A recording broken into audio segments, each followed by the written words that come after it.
Bismillah, Assalamualaikum warahmatullahi wabarakatuh. Dua pertanyaan tapi mohon maaf di luar materi Pak Anies.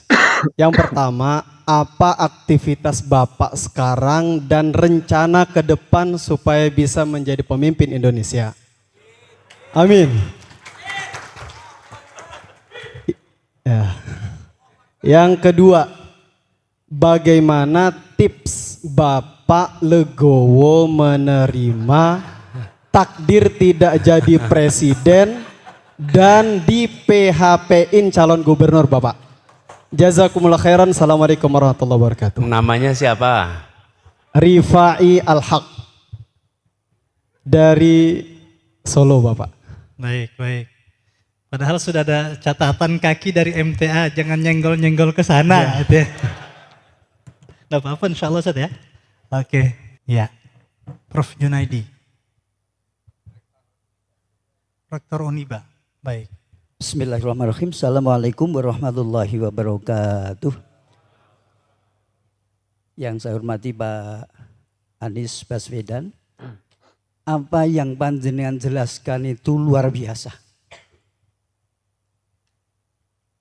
Berarti punya visioner ke depan buat anak-anak bangsa Indonesia. Tidak hanya Indonesia tapi mendunia. Meskipun mendunia, berakhlakul karimah, hatinya tetap Al-Quran. Punya akidah yang jelas. Pertanyaan saya Pak. Karena ini baru diangkat Presiden, Pak Prabowo dan menteri-menterinya. Bapak kira-kira punya kompetensi apa? Atau kapasitas bagaimana sehingga apa yang Bapak sampaikan itu benar-benar masuk pada para menteri-menteri kita Indonesia, terutama Pak Presiden Prabowo. Dan lebih khusus Pak, itu adalah dunia pendidikan kita sangat rapuh. Ada satu atensi bahwa pendidikan agama akan dihilangkan dan akan dijadikan sebagai pendidikan karakter saja. Bagaimana konsep Bapak? Partisipasi Bapak, mumpung Bapak itu ada yang dekat ke Jakarta, kami tidak bisa apa-apa. Mohon sampaikan Pak pengertiannya. Matur suwun, nama saya Amir Junaidi. Pak Amir Junaidi. Profesor Amir Junaidi, Rektor Uniba. Ya. Matur nuwun Pak Amir. Pak Rektor, matur nuwun. Saya juga dulu pernah tugas seperti Bapak Pak di kampus Pak. Begini. Ini dua pertanyaan semi politis. Yang kedua, Pak Rifai, apa rencana berikutnya? Atau apa rencana Bapak sekarang? Rencana Bapak saya sekarang menyelesaikan ceramah di MTA. Itu rencana sekarang ini. Ini yang paling awal nih, harus beres nih. Mana Pak Rifai tadi, Pak Rifai? Mana? Oh, sih, Pak Rifai. Ini, ya. Jadi kita begini, sekalian. Dalam perjuangan perubahan kemarin kita tahulah apa yang terjadi pada peristiwa kemarin. Itu harus dikoreksi. Dan kita harus berjuang, jangan sampai peristiwa-peristiwa keanehan pemilu itu berulang lagi. Karena kalau pemilu itu berulang lagi, kejadian-kejadian itu maka rusak negeri ini. Rusak negeri ini. Saya tadi di UNS saya sampaikan ada 3 ciri kalau kita mau matikan demokrasi. 3 ciri. 1, wasitnya dikendalikan. 2, lawannya disingkirkan. 3, aturannya diubah. Kalau 3 itu ada maka demokrasi akan mati. Lah mau pertandingan kok disingkirkan dulu sebelum bertanding. Itu nomor 2 tuh. Nomor 1 adalah wasit dikendalikan. Ini tidak boleh terjadi. Jadi saya merasa kita berjuang terus Pak. Allah belum takdirkan untuk kemarin kita diantarkan pada keberhasilan, tapi bukan berarti kita berhenti untuk berjuang. Dan ini juga masalah legowo, kita harus ikhlas saja Pak jalan ini nih. Kami menjalani sebagai sebuah ikhtiar untuk melakukan perubahan. Kami kemarin sampaikan, bila kemenangan itu diantarkan kepada kita, maka memang Allah berikan kita kesempatan. Tapi bila tidak diantarkan kemenangan itu, maka Allah sedang melindungi kita. Karena kita tidak tahu apa yang akan terjadi bila kita memaksakan. Nah, jadi saya menjalani itu dan soal partai, ini partai itu bukan PHP Pak sebetulnya. PHP itu apa sih tadi kepanjangannya Pak? Pemberi harapan, bukan. Jadi sebenarnya bukan PHP. Kalau PHP itu keputusannya ada di partai. Yang terjadi adalah semua dalam tekanan. Dan dalam tekanan inilah yang tidak sehat. Ini yang harus kita hindari. Jadi, saya usul pada anak-anak kita ditumbuhkan juga, jangan ditumbuhkan takut dengan wilayah politik. Dulu Pak Rektor, saya di kampus, Pak Rektor, sering tanya sama mahasiswa, nanti kalau sudah lulus mau apa? Pernah saya ketemu banyak mahasiswa yang bilang, kalau lulus saya mau bisnis Pak. Terus saya tanya, kenapa nggak ingat politik gitu? Oh saya nggak minat Pak politik. Kenapa nggak minat politik? Karena politik itu kotor Pak. Jadi pertanyaan saya, kalau bisnis bersih ya? Iya, kotor dan bersih itu bukan sektor. Kotor dan bersih itu cara menjalankan dalam tiap sektor. Dan itu yang harus dikembalikan. Jadi kita membutuhkan lebih banyak lagi anak-anak kita nanti berada di wilayah ini. Jadi kita berjuang terus Pak, insya Allah ke depan akan bikin organisasi, perhimpunan supaya kita bisa mengerjakan banyak hal bersama-sama untuk perubahan Indonesia kita ya. Insya Allah. Pak Amir, tadi bagaimana gagasan-gagasan ini bisa masuk ke pemerintahan? Ya, pemerintahan yang sekarang. Ya, mudah-mudahan nanti diberikan kelonggaran hati Pak mereka untuk kalau bicara gagasannya sebenarnya banyak gagasan di sini yang bisa disampaikan, hanya membutuhkan keterbukaan politik untuk itu. Tapi begini Pak, diadopsi atau pemerintah apa tidak soal lain. Yang penting sekarang kita di sini mari kita sama-sama persiapkan anak-anak kita untuk bisa memenangkan pertandingan ke depan. Jadi tadi Ustadz Syihab sudah menggarisbawahi, yuk kita siapkan sama-sama. Bapak sekalian, perjuangan ini akan perlu waktu. Di dunia ini ada pertemuan ekonomi namanya World Economic Forum. WEF. World Economic Forum. World Economic Forum itu dilakukan setiap bulan Januari. Lokasinya di Davos. Di situ berkumpul pimpinan-pimpinan dari seluruh dunia dan berkumpul juga pimpinan politik, pimpinan usaha. Namanya World Economic Forum. Setiap bulan Januari. Namanya Davos. Ada juga namanya World Education Forum. Ketemunya tiap apa? Ada yang tahu? Tiap bulan Februari. Bapak Ibu, pertemuannya tiap 15 tahun sekali. Oke, tuh diingat-ingat.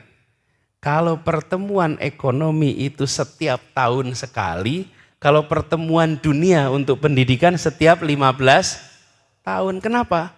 Karena kalau keputusan ekonomi disepakati tahun ini trennya akan begini, maka semua bisa melakukan. Kebijakan fiskal dibuat, kebijakan moneter dibuat, perusahaan membuat, semua bisa mengerjakan. Tahun depan langsung ketemu lagi. Tapi kalau pendidikan tidak bisa. Pendidikan itu 2015 itu World Education Forum. Sebelumnya tahun 2000, sebelumnya tahun 85, sebelumnya tahun 70. Jadi 70, 85, 2000, 2015. Nanti baru ketemu lagi tahun 2030. Itu pertemuan. Nah ini yang dimaksud dengan tadi saya katakan, kalau kita ini menyepakati langkah-langkah yang dikerjakan tadi, maka perlu waktu yang panjang untuk menjadikan ini kenyataan. Dan di tengah proses itu jangan digonta-ganti. Karena itu saya sering heran kalau ada yang hobi gonta-ganti kurikulum. Karena kalau kurikulum digonta-ganti itu nggak sampai ke tujuan. Mengubahnya perlu waktu. Bapak Ibu, negara seperti Singapura mengganti kurikulum, proses persiapannya 4 tahun, penyusunannya 2 tahun, implementasinya 6 tahun, baru selesai. 4 tahun persiapan, 2 tahun penyusunan, 6 tahun dan ketika implementasi SD nggak langsung kelas 2, kelas 3, dimulai dengan SD kelas 1, kelas 2, kelas 3 masih pakai kurikulum lama. Baru setelah 6 tahun seluruh SD itu pakai kurikulum baru. Tidak main-main, tidak main-main. Nah, tapi kita itu kepengennya kalau mengerjakan sesuatu selesainya hari ini juga tidak bisa. Nah, jadi saya usul dikerjakan pemerintah baik, Pak Amir. Tapi insya Allah kalau ini dikerjakan sama-sama lewat forum Mahid dan Madaris Quran ini, insya Allah nanti jangkauannya akan tidak kalah luasnya dengan yang dikerjakan oleh pemerintah. Jadi lewat Formakim, pesantren-pesantren kita, madrasah-madrasah kita, sekolah-sekolah kita, yuk kita kerjakan saja. Jangan bergantung semata-mata oleh pemerintah. Nah, dengan begitu nanti, apalagi ini di Solo. Solo ini kan sejarah perjuangan kita itu luar biasa di sini. Betul tidak saya? Tadi saya baca ada Syarikat Dagang Santri. Ini Syarikat Dagang Islam ya di sini. Syarikat Islam Perjuangan ya di sini. Jadi ini adalah kota yang bisa menelurkan, bisa melahirkan pikiran melampaui zaman. Insya Allah dengan apa yang dikerjakan di sini, kita akan bisa melampaui itu semua. Nanti MTA ini mudah-mudahan menjadi rujukan bagi semuanya. Dan MTA ini menggerakkan bagi semuanya.